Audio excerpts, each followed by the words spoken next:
A few days ago, I was using our bank's app when it asked for some privacy verification.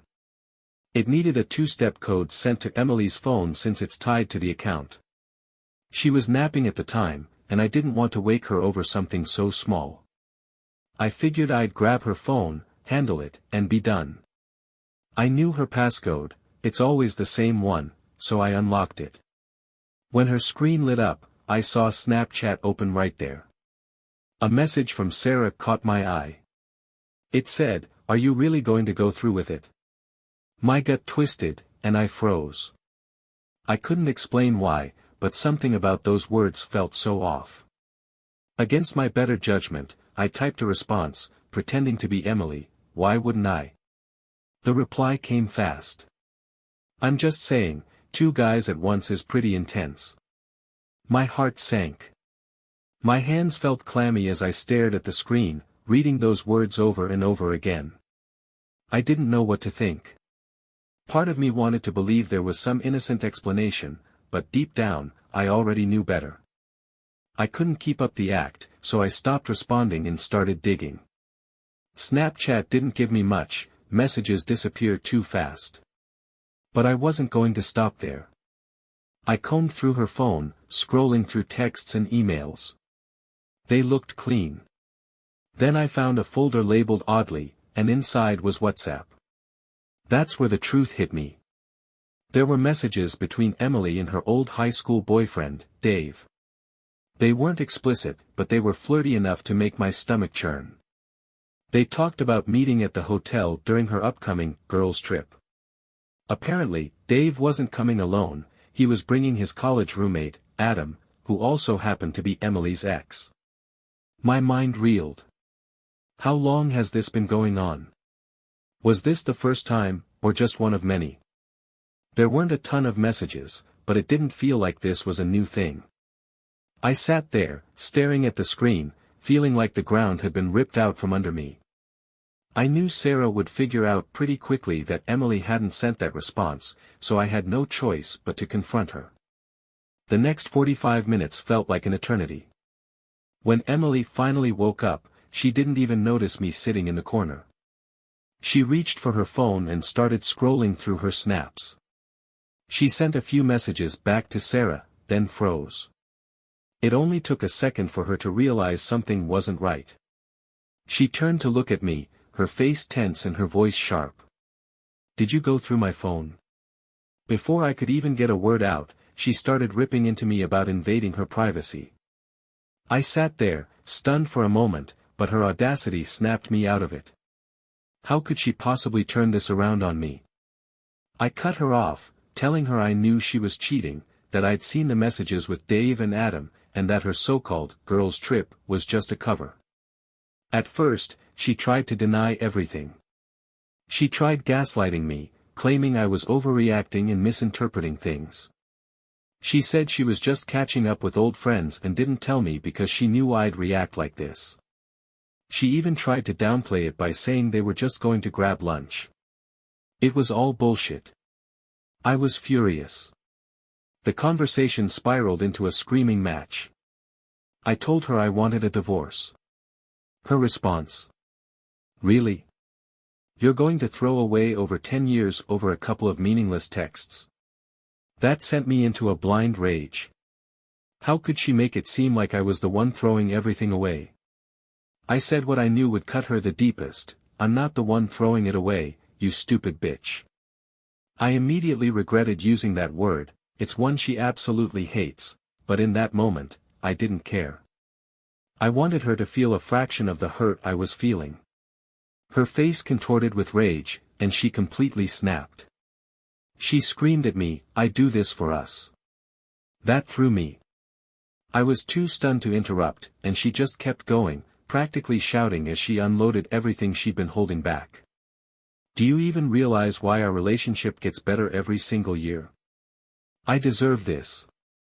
It's my one free weekend. It helps me handle all the crap I deal with the rest of the year.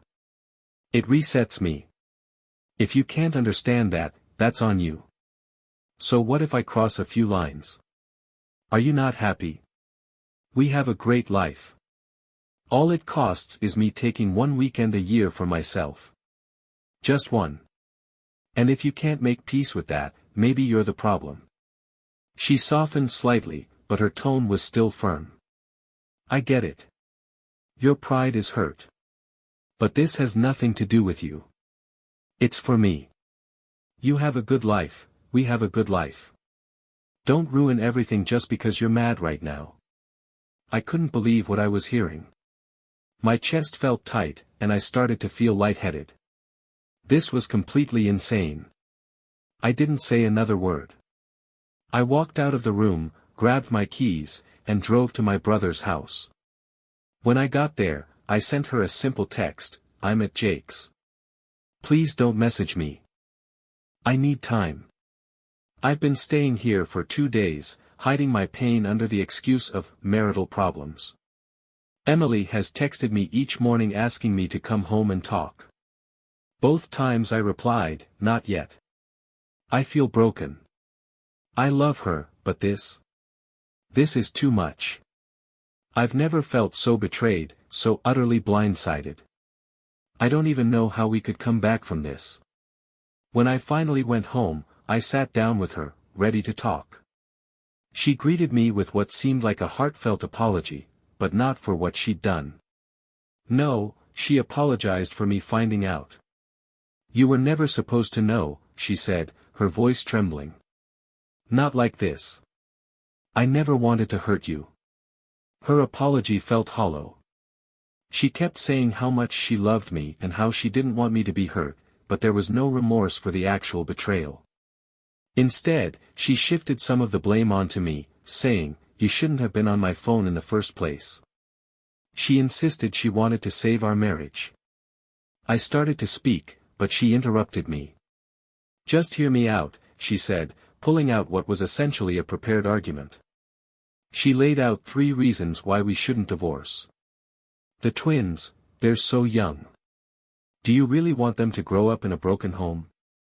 They don't deserve that, and neither of us wants to miss half their lives. Our relationship, she claimed everything else about our marriage was perfect, our chemistry, our shared hobbies, the lack of arguments, the frequent intimacy. Up until 2 days ago, you thought we were in a great place, she said. And we are, because of these trips. They let me get everything out of my system so I can be my best self for you the rest of the year. Financial stability, she pointed out how much harder life would be financially if we split. We live comfortably because of how we've built our life together. Do you really want to start over? I couldn't even process everything she was saying. When I finally managed to speak, I told her how betrayed and hurt I felt. She teared up and apologized again, but not for cheating. She kept saying I wasn't supposed to know, as if that somehow made it okay. I asked how long this had been going on. She hesitated before admitting, 10 years. 10 years, basically our entire relationship. I tried to press her for details, but she shut me down. Talking about the past will just hurt more, she said. We need to focus on the future. What do you need from me to make this work? I told her, plain and simple, that if she wanted to save our marriage, the trips had to stop. She cut me off immediately. No. I'm still going this year. That was it for me. I yelled, then we're done. I'm leaving, and we're getting divorced. Her response chilled me to the core. She sighed, almost pityingly, and said, no, you're not. If you leave, you lose. We'll split custody, the money, and the debt, and I have more debt than you. The house is in my family's name as a premarital asset. And you have no proof of anything. Those messages are gone, and this is a no-fault state. You'll end up living with your mom or your brother while I stay here and move on. I felt completely defeated. She could see it. She came over and tried to comfort me, but I was too numb to push her away. Let's just go back to the way things were, she said softly. Take some time, but don't throw us away because of your pride. We have a good thing. Don't ruin it. This past week has been the most excruciating time of my life. I don't want this pain. I want the life I thought I had, the one that seems like it's still on the table if I just pretend none of this ever happened. But how can you erase it? The mind movies are relentless, and the realization that she feels no guilt, that she genuinely believes her cheating is a good thing, has me questioning everything about myself. How did I fall in love with someone like this? How could I have been so blind? I'm still here in the house, and she's been love-bombing me like crazy. She's cooking for me, buying me things, showering me with compliments, and trying to initiate intimacy constantly. It's overwhelming and feels manipulative, like she's trying to sweep everything under the rug. I've given in twice, and each time I've felt physically ill afterward. She acts like it's the greatest thing ever, while I'm left feeling more broken and ashamed. I've embarrassed myself by doing the pick-me dance, trying to convince her not to go on this year's trip. But none of it mattered. She still packed her bags and left this morning, for Hannibal, Missouri, of all places, under the guise of a craft fair, but really to meet up with her 2 ex-boyfriends. Meanwhile, I stayed home with the twins. We spent the morning playing with Play-Doh, and for a couple of hours, their little world distracted me from mine. Watching how focused and joyful they were with their new playsets brought a tiny bit of peace to my storm, but it didn't last long. I still can't believe she went. It's astounding how easily she compartmentalizes her life. Every day, she's the best mom, doting on the kids and making me feel like a terrible person when I lash out at her. She says things like, "I know you're angry, and it's valid, but I'm not going to let that break us." It's maddening. She has come on to me every single day since D-Day, and when I refuse, she just smiles and says she'll give me time. The worst part? She seems almost proud of her actions. Last week, I finally pushed her to tell me about all the girls' trips she's taken over the years. She was oddly eager to share, like she was reliving some grand adventure. She insisted I leave my phone in the car and had the nerve to tell me everything while we were in the shower, so I couldn't record or take notes. Who even thinks like that? She started by asking, "Do you remember when Scarlett and I went to Santa Claus, Indiana?" I nodded, recalling it was when we'd only been dating for a couple of months. She smirked and said, "That time, nothing happened. Same goes for the year I was 6 months pregnant with the twins. But every other trip? I've been with at least one other guy." "At least?" I asked, my stomach turning. She shrugged casually. "Yeah, at least. The first few years, I didn't have a specific plan. I'd just go out, find a guy, and bring him back to the hotel. If he wasn't great, I'd move on to someone else the next night. If he was, I'd stick with him for the weekend." Hearing her talk about picking up random men like it was some kind of sport made my skin crawl. I pressed further, asking if she at least used protection. "Sometimes," she said nonchalantly, as if it didn't matter. I asked why she started cheating in the first place. Her answer left me speechless. She said, "Do you remember when we had all those issues after our first year together?" I vented to Scarlett, and she told me cheating might help. I thought it was crazy at first, but she explained how her mom has been cheating on her dad for years. Her mom told her it helps her handle the parts of life she doesn't like, makes her a better mom and wife, and keeps her feeling alive. Emily admitted she didn't promise Scarlett anything at first, but the idea excited her. The first night of their trip, Scarlett hooked up with someone, and Emily said she felt left out. That's when she decided to try it herself, and apparently, she never stopped. Then she gave me her justification speech, reminding me how attentive and loving she's always been after these trips. She even called them her reset button.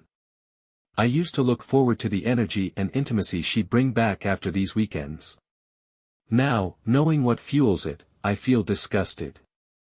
I asked how she ended up reconnecting with Dave, her high school boyfriend. She rolled her eyes and said, "It's not an affair.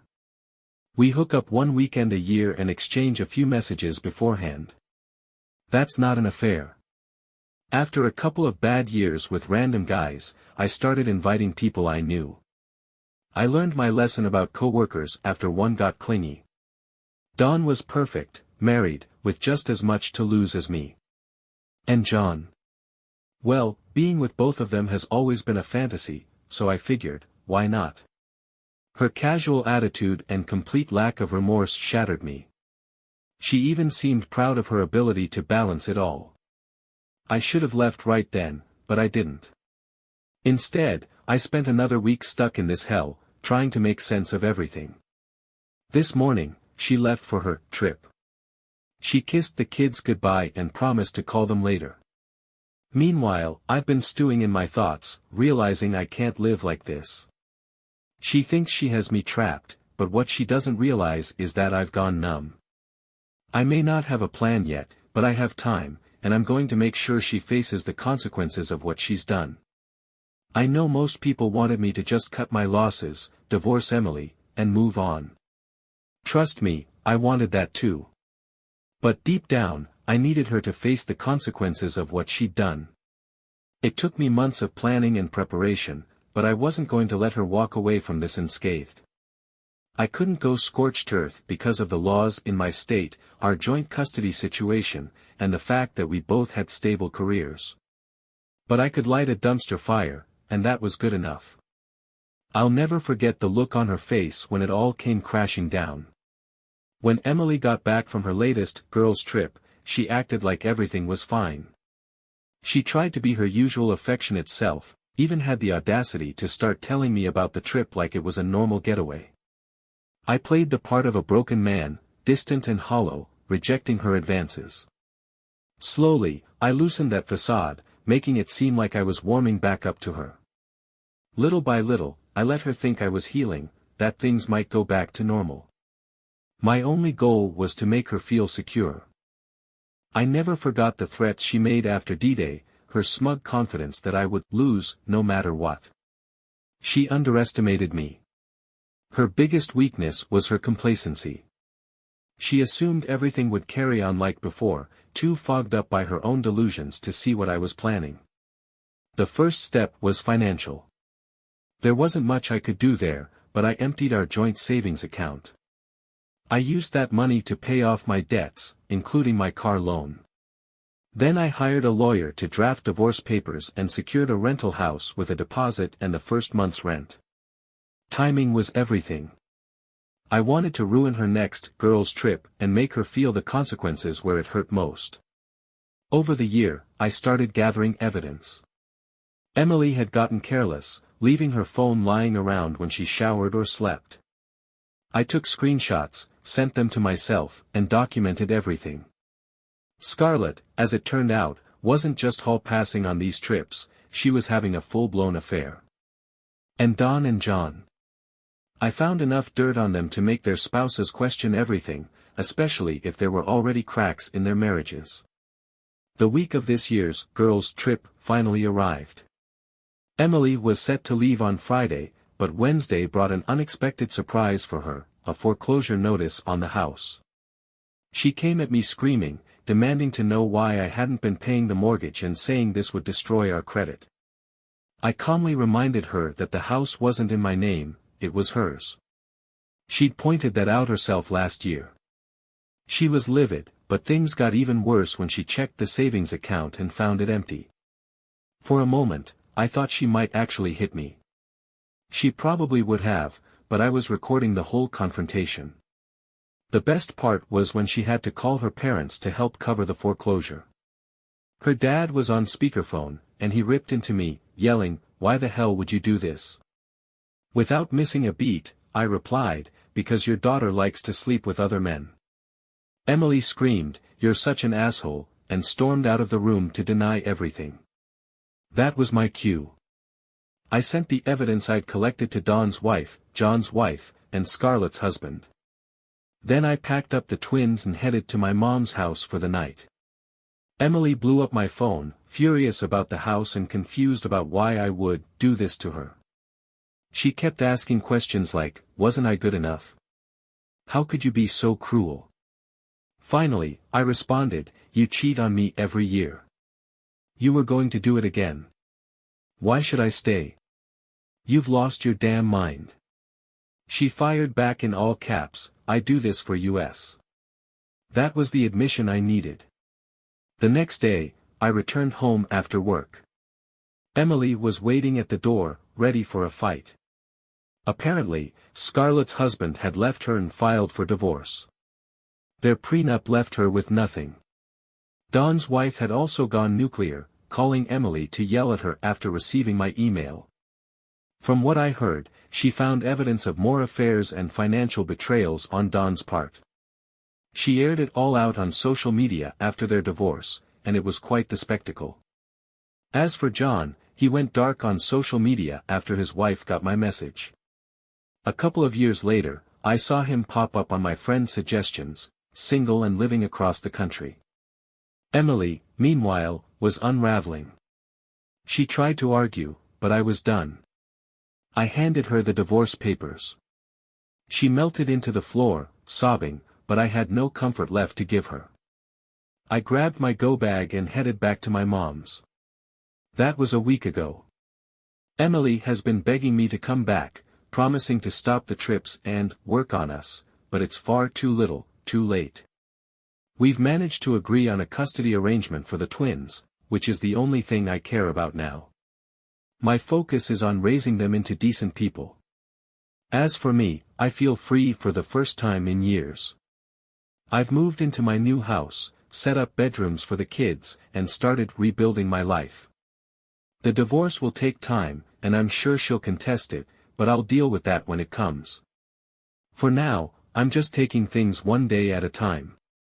Maybe I'll even plan a boys' trip of my own someday. Who knows? The future feels open again. Scarlett was divorced almost immediately. She cut off Emily, blaming her for everything. If they didn't share so many mutual friends and acquaintances, I might have been left in the dark, but instead, I got the full, pitiful story.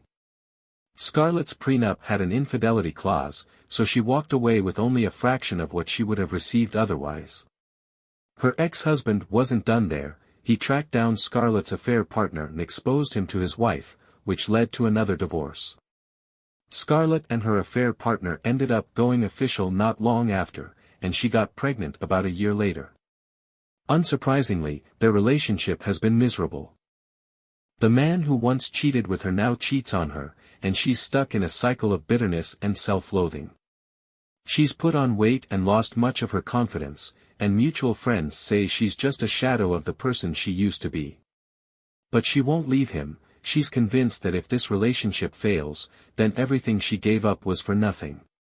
Emily didn't fare much better. At first, she tried to contest the divorce, but it didn't take long for her to realize she couldn't win.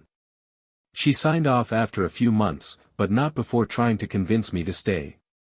She would send long, rambling messages about how we could fix things, about how I was being unreasonable, and how I just needed to give her another chance. But I couldn't do it. I couldn't ignore the betrayal or the level of delusion she had shown, especially in those first few weeks after everything came out. For a while, Emily seemed to spiral. While the twins always said she was a wonderful mom when they were with her, I know she struggled when she was on her own. She partied hard, drank too much, and kept reaching out to me, pleading for us to work things out. Then came the night that everything fell apart for her. She had too much to drink, got behind the wheel, and wrecked her car. The accident left her with multiple broken bones, a mountain of legal trouble, and months of grueling physical therapy. The accident was her rock bottom, but in some ways, it saved her. She finally started therapy, and over the years, she began to confront the truth about herself. She admitted her narcissism, her delusional behavior, and the damage she caused to everyone around her. It took years, but Emily eventually gave me a heartfelt apology, one I could tell was genuine. She admitted that she hadn't been doing this for us, as she once claimed. Since then, she's been a good co-parent and a better person. We've managed to build a friendship for the sake of the twins, and now we can even celebrate their birthdays and milestones together without any drama. Still, her life is far from perfect. A few years ago, she entered a polyamorous relationship with a man and another woman. It didn't surprise me, Emily always wanted more than one person could give her. She married the man last year, but she still has a long-term boyfriend. Sometimes all of them are at the same event, and I've learned to just ignore the awkwardness. Her father, Gary, hasn't been able to do the same.